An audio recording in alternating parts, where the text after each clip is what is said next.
Well, what about change management? We are okay. It's about lead change, right? What about change management? Well, lean is not something that it's linear. We don't actually follow a specific step-by-step process when we talk about lean. When we talk about Toyota Kata, for example, I use Toyota Kata for my to apply lean digital practices, and we need to understand that for change management, um, it's not something that you start from point A and you go to point B. You're kind of swimming all the way around. You're kind of trying to experiment different things, and you're gathering different options and insights, and all of that will help you to understand how to change the environment. Kanban, for example, the Kanban method from David Anderson, it talks a lot more about change management. For example, see the three main principles from Kanban method are: start with what you do now. If you read the blue book from Kanban from David Anderson, you'll see that they say that you should change the minimum as possible, so you don't provoke resistance.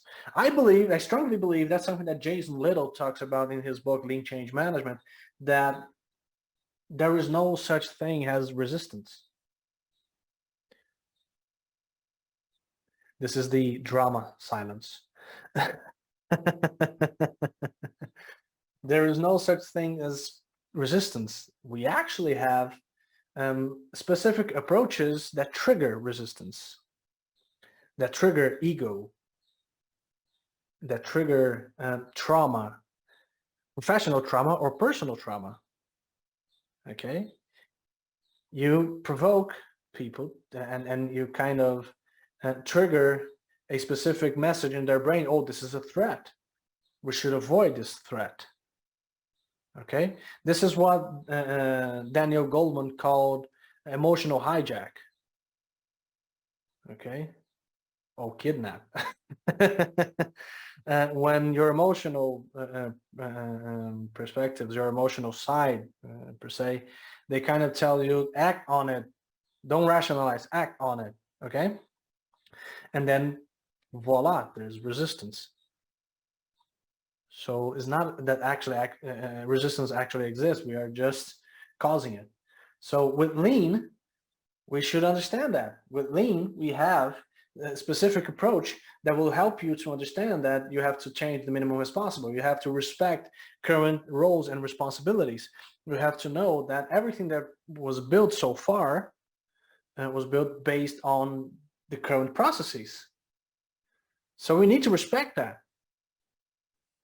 And this is all about respecting people.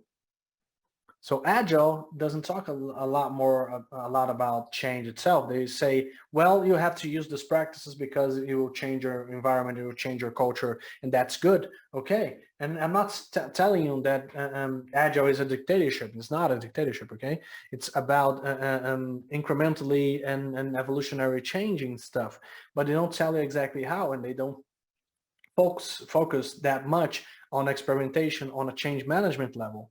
So we should try to learn a little bit about that. We should learn on how to establish a direction or challenge, and then understanding what is the current condition that kind of causes that challenge or causes that direction or causes that big problem, and then establishing a kind of a target condition that will help you to minimize the challenge and minimize the problem and the issue, and conducting experiments to get there. So if lean is not linear, Agile shouldn't be it either.